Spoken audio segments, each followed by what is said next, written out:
Par la foi, nous sommes déjà avec Christ dans les cieux. Notre corps mortel habite encore une terre où règne le prince des ténèbres, un monde plongé, soumis à la puissance du malin, dit l'apôtre, plongé dans le malin. 1 Jean 5, 19. L'adversaire lancera ses attaques sur le corps pour atteindre l'âme et l'esprit et interrompre la communion avec Dieu. Ou bien, il les lancera sur l'âme pour la capter et la soustraire à l'influence du Saint-Esprit. De sorte qu'il arrive après avoir passé dans les parcs herbeux et le long des eaux tranquilles que le disciple fasse, comme son maître, l'expérience de l'abandon apparente de Dieu. Il marchait dans la lumière et tout à coup il se trouve enveloppé de ténèbres. Il s'étonne, il s'examine, il prie. Le ciel semble fermé. Point de réponse. Satan l'assaille. Il le repousse. Mais les attaques se multiplient avec à peine quelques instants d'accalmie. La détresse menace d'envahir l'âme, car Dieu n'intervient pas, il n'agit pas à la requête de son enfant. C'est ici le mauvais jour d'Éphésiens 6,13.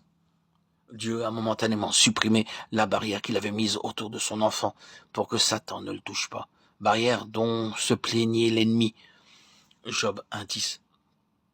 Il permet la fosse au lion ou la fournaise ardente, le bûcher ou la torture.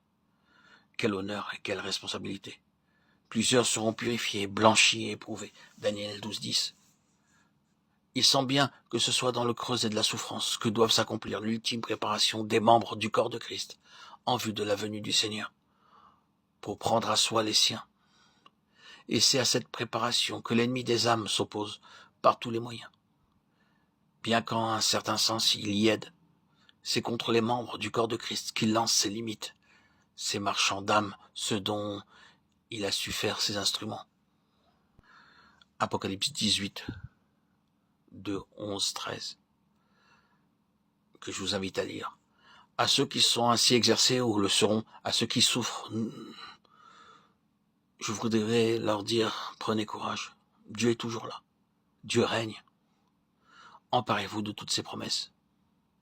L'ennemi vous épouvante-t-il avec des possibilités de danger, avec des issues de combat qui seraient des défaites? Refusez la frayeur, refusez la crainte, demeurez ferme en Jésus. C'est lui qui donnera l'issue, c'est lui qui agira en votre faveur. Puisque nous demeurons en lui, il demeure en nous.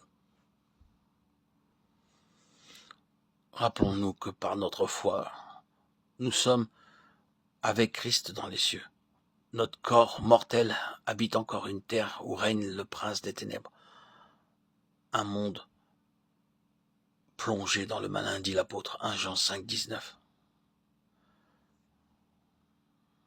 Rejetons donc tout fardeau et le péché qui nous enveloppe si facilement. Ayant les regards sur Jésus, le chef et le consommateur de la foi. Hébreux 12, 1, 2.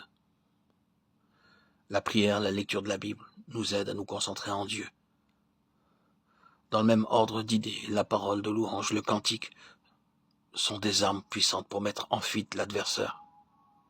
Je m'écrie, loué soit l'Éternel et je suis délivré de tous mes ennemis. Psaume 18, 4. Chantons des cantiques quand la lutte se renforce.